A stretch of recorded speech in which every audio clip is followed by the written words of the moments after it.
It's probably best for you guys to get a bit closer.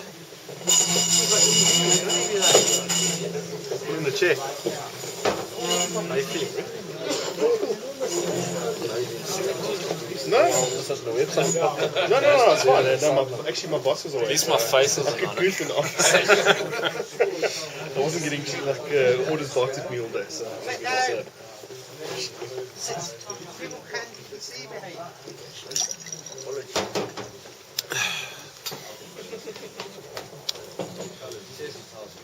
Right, I'm just going to attach the flight tying cotton. And you'll see I'm definitely not a purist. I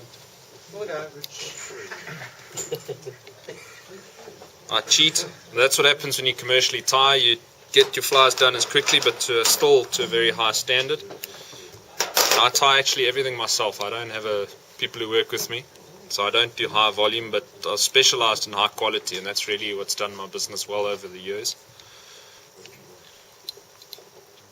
Okay, now for the tail. We're going to actually be using three or four materials tonight. First of all, this is a wild mask. This is actually a cat. Typical kind of wild feral cat. We're going to be using genuine seal fur as well. Some white UV flash. Some wool. Adhesive lead tape. And some ribbing. So I've got copper here, I've got brass for you guys. So the first thing I'm going to do, When you show something, put it in front of the fly. camera. behind the hook. There we go. That's perfect. Okay. Behind the cat. Okay, the first thing I'm going to do is I'm going to shape. I've cut a narrow strip of the adhesive lead tape. There's a tape there. So it's a strip about 3 millimeters wide is what I've cut. I then just cut a little profile just so it's a lot easier to attach to the hook.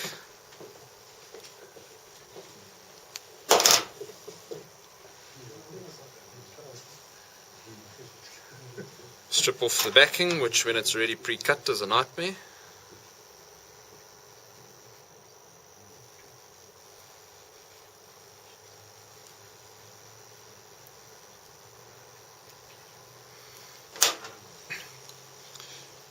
So I'm going to attach the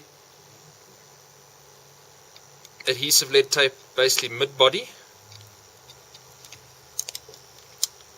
Obviously wrapping towards the eye to add weight.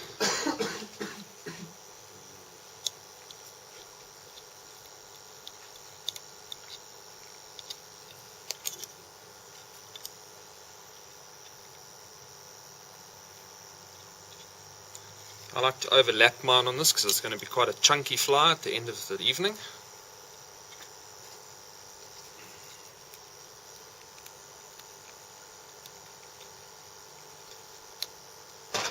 Catch a bit of it.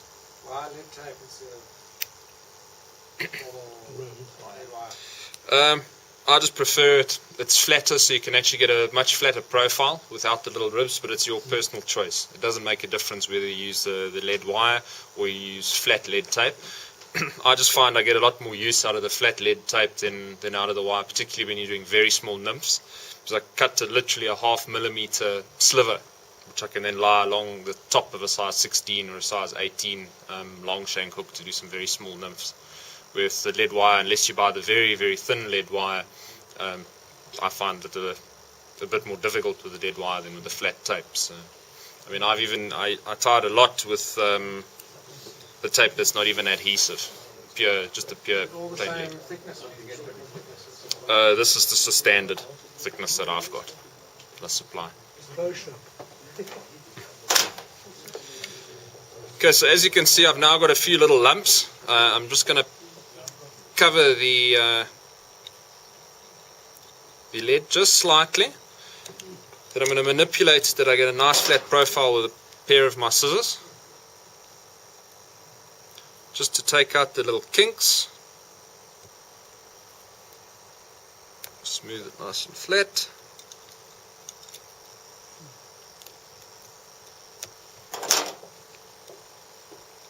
I'm going to fill the back up slightly with thread that I get a nice tapering body, being fattest at the head of the fly, going all the way to the back.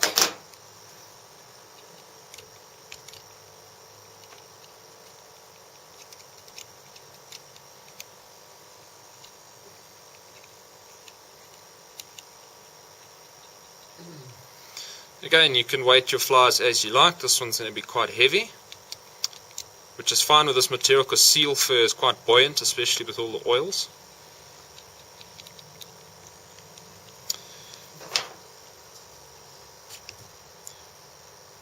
The next step, I'm going to take some of the wild masks, which is basically the same. This product is the same as a hare's mask. You can also use Arctic fox chunks, any tail material really, depending on what nymph. You could use your pheasant tail as well.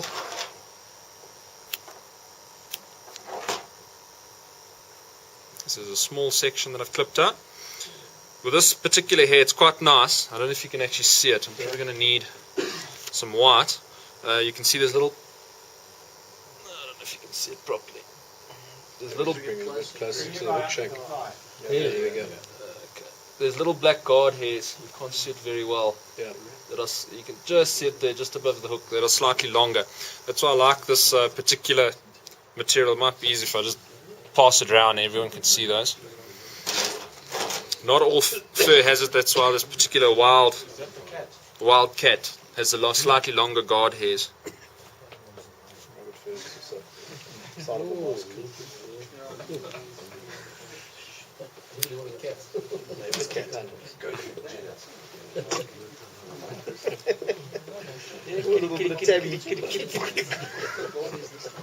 Get the wild in the factory. A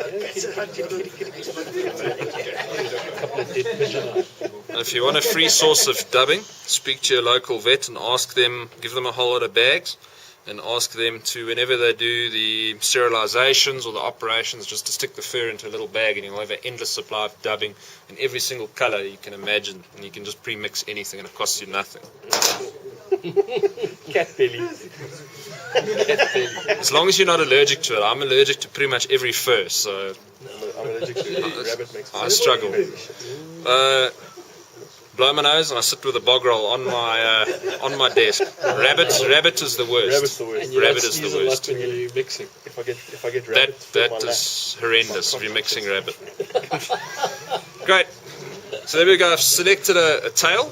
That's on the video now. Awesome.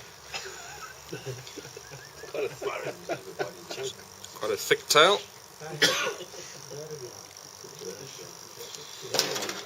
Gonna nip the excess off.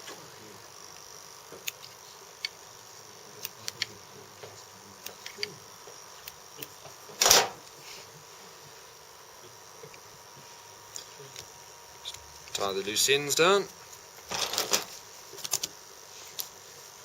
no, I see the other legs there.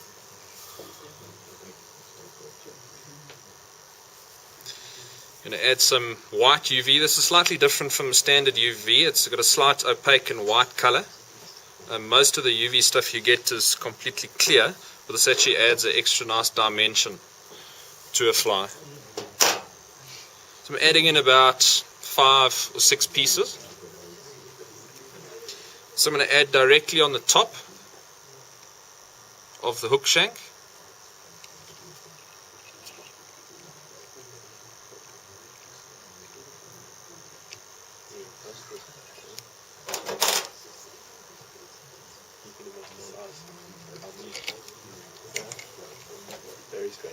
I'm going to add in some copper ribbing.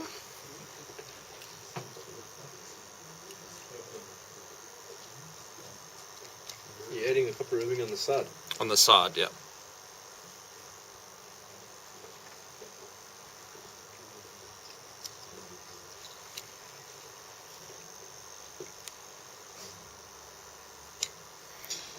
Great, now the messy part, to actually do the manual mixing of dubbing. What I normally do is I sit with a whole lot of pieces and I cut it all off, and I sit mixing for about half an hour or so until I get a big bag full of dubbing, and then I use that while commercially tying. So I'm obviously not going to do that tonight. I'm just going to cut one little patch to make enough for 1, maybe 2 flies. The trick is with seal fur is to cut it opposite to the grain, and you can see how it's growing, how the fur is on this pelt. It's all in one direction. Other sections, I don't know if I've actually got a piece like that I can show you guys. Well, here's one there. It's slightly mixed. It's growing in different patterns, in different directions. Sorry. So the best is to always cut it against the way it's growing. So here it's growing up, so I'm going to cut it from this side down off the pelt. The reason why you do that is when you cut it, there's resistance on the material. So what happens, you cut closer to the leather. If you cut it from the top, there's no resistance, so you tend to cut shorter fibers. So the best way to cut it is to actually lay it flat. Push your scissors quite hard onto the table.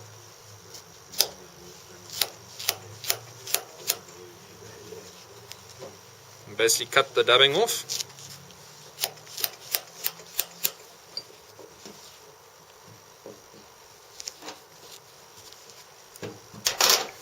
So there I've got a selection. It's loose. You'll be surprised how much you lose when you're mixing it. Especially in summer, mixing dubbing is a pleasure because there's no static. But as soon as you into winter, I find dubbing gets everywhere. It sticks to everything all over your hands. I mean, a prime example is this material here. You can just see how much static there is. In summer it would be lying completely flat, but in winter it's absolutely everywhere. And especially if you're storing your stuff in plastic tubs like I do, it's just a nightmare. But you cope with it, you get used to it. So the next trick is to take the dubbing and just manually mix it. The best thing to do is to buy the 2 wire brushes that you get at the pet stores. They've got bristles, or wire actually, it's not really bristles, at an angle. So basically it comes out the base of the brush and bends at about so probably that angle there. Okay, and you mix those 2 brushes, you buy 2 and you mix it opposite to each other, and it actually makes fantastic dubbing. I actually forgot to bring them with me to show you guys, but literally 3 or 4 pulls through with a 2. If you can imagine, these are the 2 sides of the brushes with the bristles. You mix them this way a few times and then that way a few times, and it mixes the dubbing perfectly. And then you don't actually have to buy your own dubbing. You can mix any color you want together depending on which different types of fur you've actually got in your collection. And the nice thing is then you can also take your crystal flashes and all your different kinds of metallic flash, shred it and mix it into that dubbing yourself. So if you want a pink dubbing with an orange flash, you can mix it, where you're never going to buy that in the shops anyway. So that's the advantage of actually knowing how to manually mix your dubbing properly. How'd you start off? Do you just take the dubbing and you just take the skins and just dot it all over the brush? Would you literally just put it in a batch at a time and then just start mixing? I normally take the brush, so if you can imagine this is the brush's surface, I'll take the material and I'll just rub it onto the brush like that, so it spreads it out. Yeah, and I normally take about 2 to 3 times this amount here and mix it, so that brush is jam-packed full. And as you mix it, pieces fall off, so you pick those up, shove it back in, mix a piece, pull it out, put it in a pile and carry on mixing. So you mix it for about half an hour and then it's absolutely perfect. But that's considering you've got a big bunch. So once you've mixed it, you'll basically fill a bag about that big full of dubbing, which is going to last you for quite a while. So I normally mix 1 bag and that will probably last me 200 to 300 flies. So you just take the time and mix it. But if you're mixing small quantities and you're doing 5 or 6 flies, you can do it in 4 minutes. The trick as well, to save yourself a lot of time, be very selective on the materials that you buy. If I'm actually going to pass these around, and if you guys can just send it back, you'll feel in the seal fur there's no bits, there's absolutely no oil. The advantage of that is a lot of the seal fur dubbing you buy, you find it's very it's got lots of clumps in it. And that's because it hasn't had the oil stripped off properly, and invariably it's not mixed properly. So once you've cut it off, there's an example of the leather. Cut right against the leather, no wastage. But if I cut it, I'll cut it incorrectly now. Yeah, you can see there's no cutting as nice. No. And there we go, you can see the difference, how much material you've actually lost by cutting it the wrong way, cutting it with, not against the actual growth.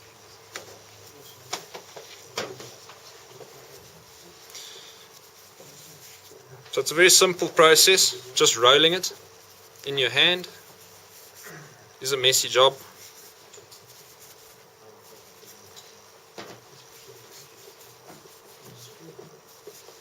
So here I've got a consistency that I'm happy with. It's still got a few lumps in it, but that's fine on this pattern.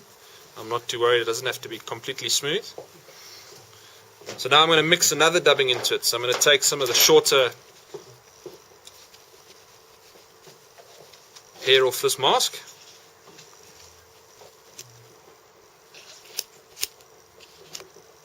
Does it make a difference what chain you cut it off? No, not off this, because it's a lot softer. See, the seal fur is very short, so if you cut it the wrong way, you're going to sacrifice about 50% of the actual length of the fiber. And that's also a problem, is that you don't get the guard hairs and the seal fur sticking out, so you don't get a bristly fly at all. So again, before I mix it, now you can see this hair doesn't have as much fluff underneath it. Okay, so it's a lot more spiky, so I'm going to give a very, very spiky fly. So simply spread it out together.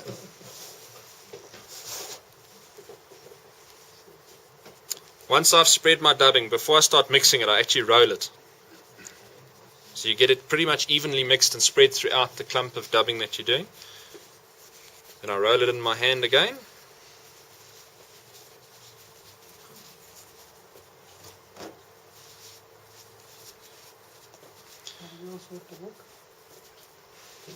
Separating little clumps.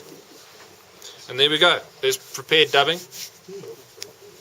Very smooth, very even, doesn't take a long time, manually done. The way it was done a few hundred years ago, before they had all the tools and the mixing machines.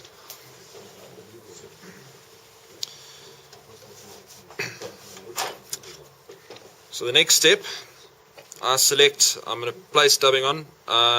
Some guys like to use wax and they rub the dubbing on. I don't. I use a thread method where I actually place dubbing between two threads and spin a proper noodle. It's personal choice. The reason why I use the noodle is you never get breakage. I find your flies tend to last a little bit longer. It's just personal choice, no specific reason. Using wax and then rubbing it onto the wax is easier. It's just the style that I prefer. So. Do you find that the wax makes it more durable, or helps it with? Well, to be honest, I can't really answer that because I don't use I don't use wax at all on any of my flies. I just tie straight. I don't worry. What I'm doing now, as you can see on this, it's quite difficult to see, but I've basically formed an even thickness piece of dubbing, about the same width. Now the reason why I've done that is I'm not using the dubbing to form a profiled noodle, okay, of dubbing, meaning that if this hook shank was completely level, I would put a little bit of dubbing at the back and make this piece of dubbing thicker at the top, so when I wind to the head, the profile is being formed out of the dubbing. I'm not doing this on this fly. I've used the lead underneath to form the body profile and the fly tying cotton. So I'm going to have a dubbing noodle that's completely even from tip all the way to, from the back of the fly all the way to the hook eye.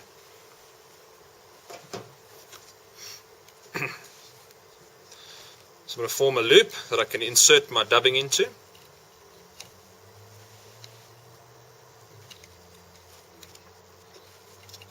There's the loop.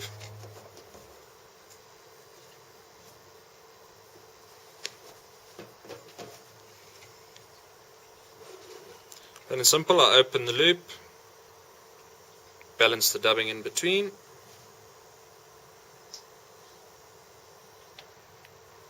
Takes a bit of getting used to.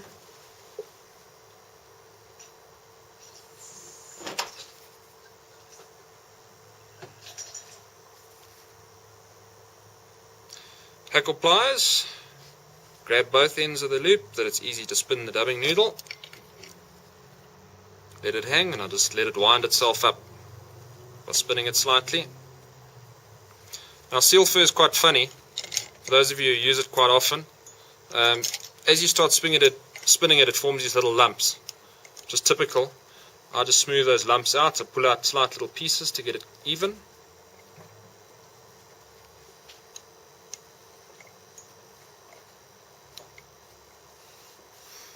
You can see how spiky this actual dubbing is now by mixing it. There's not many dubbing that you can actually buy that are commercially available that you can get so spiky. Right, I'm going to take my fly tying cotton 3/4 of the way to the hook eye. I'm now going to dub the body.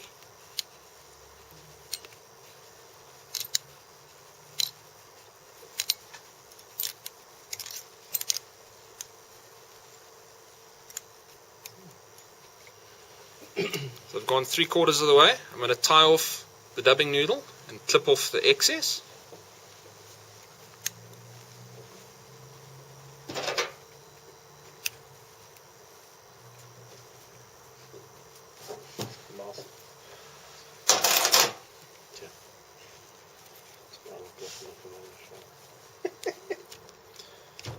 And I can see how hard I can actually pull this without losing any dubbing.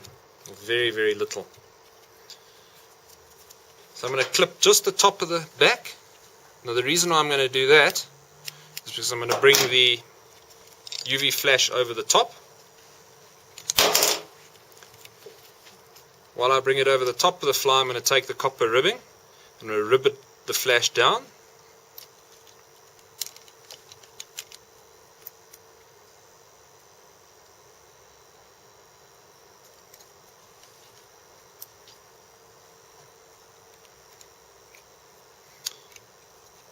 The wraps I'm using here it's quite a big hook. I'm using about 1 mil to 1.5 mils, making sure that the flash is completely on the top of the fly.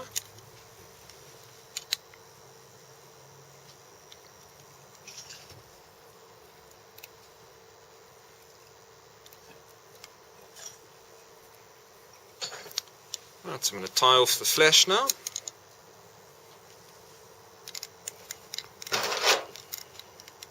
Clip the excess off.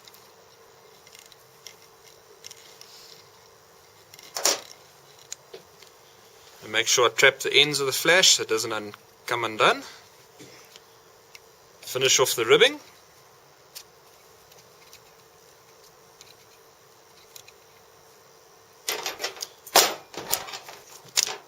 Clip the excess ribbing off. Right, now it's very spiky and uneven. What I'm actually going to do to this fly, it's going to seem a bit crazy, but I'm going to actually clip this dubbing short. And the reason being I'm going to use the same dubbing for the head, but it's going to leave a few spikes actually in the body.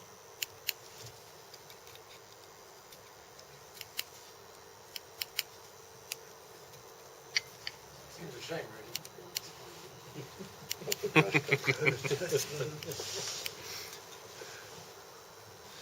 One thing I've found, the scruffier the fly, the better it works. But people don't like to buy scruffy flies. It must be this little work of art which invariably catches the angler, not the fish. Business is business. Yeah, although I must admit, I will not sell a fly if I won't put it on the end of my line. I have a thing against selling stuff that doesn't work or doesn't look, that you know is not going to work. Right, and I'm going to add a little bit of an attractor into the back of the fly. So here's just some plain red wool.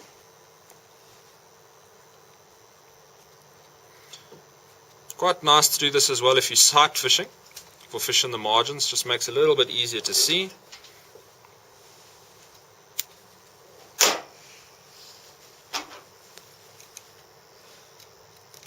Fluff it out a bit.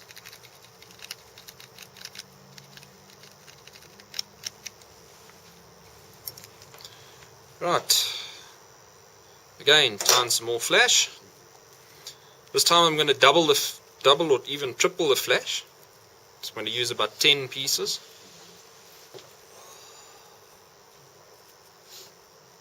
So I folded it in half. Instead of using all the loose ends, I'm just going to catch it from the folded side.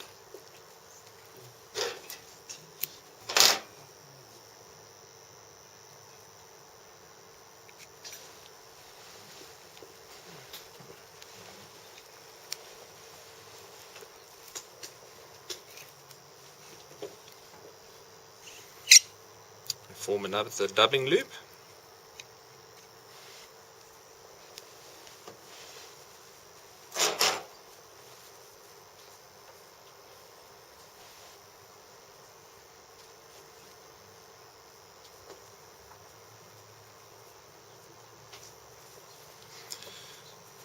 So to flatten the dubbing, I didn't show you guys this earlier, hold it in your hand, slightly curve your hand, and you can just use your finger and push it down.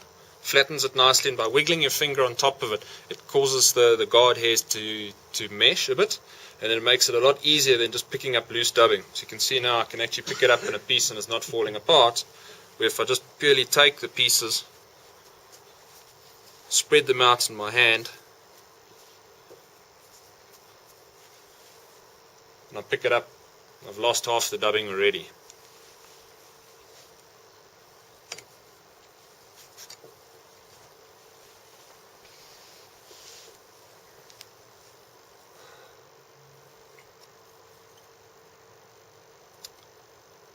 Feed it in.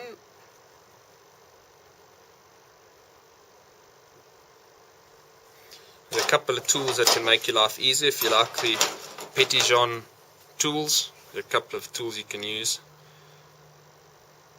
to do this. Otherwise you can just use the good old hackle pliers.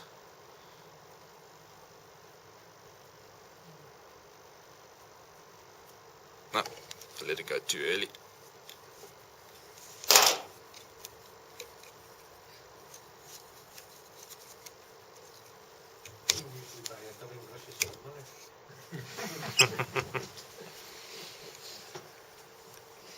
The cardinal sin of breaking your fly tying cotton.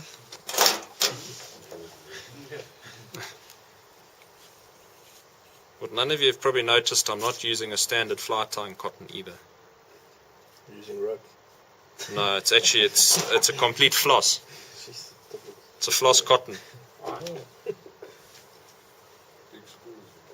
Yeah, by buying 10,000 meter spools. Because I go through enough cotton, it's not even worth buying the fly tying thread. I mean, I'd go through about a spool in a sitting.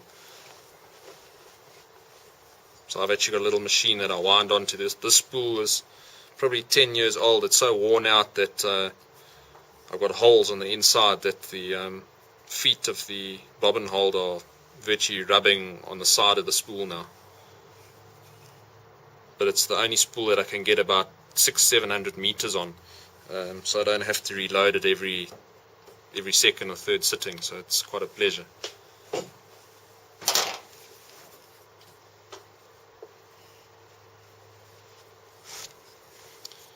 Right.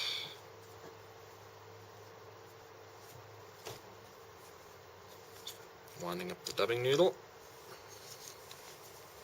Pick out the big clumps. Obviously, the smoother you mix your dubbing, the less clumps you're going to get. But with seal fur, you will always get. Right, now to form the nice head.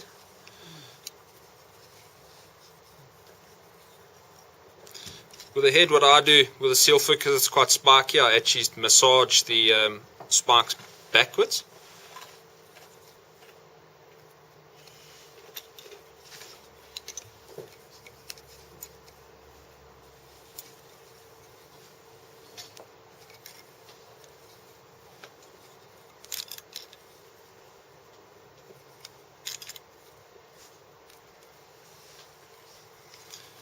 Start forming the head.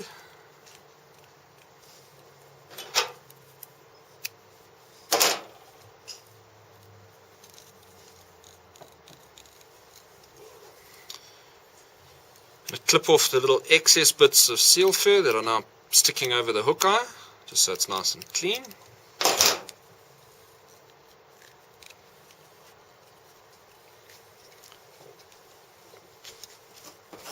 What I'm going to do is on the back, because I'm going to bring the flash through the back, I'm going to separate so I don't trap too much of the seal fur. Slightly separate it. Pull the flash nice and hard. Down over the top.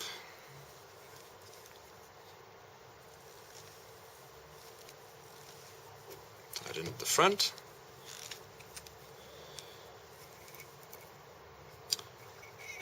Clip off all but 2 pieces of the flash.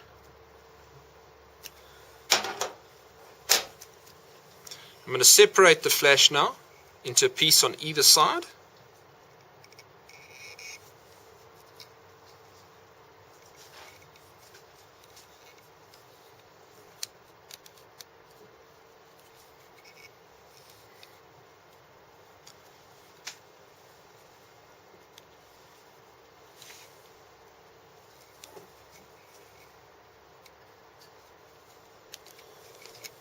Okay, and you can just basically whip finish your fly off. I have my own knot, I don't whip finish. You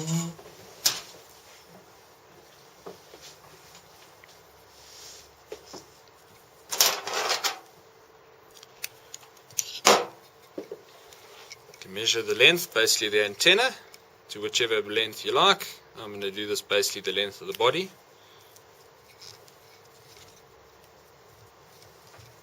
See if there's any extra long pieces of seal fur that's sticking out. And that's basically it. One very hairy nymph. We have a look at the top. Sorry. Nice.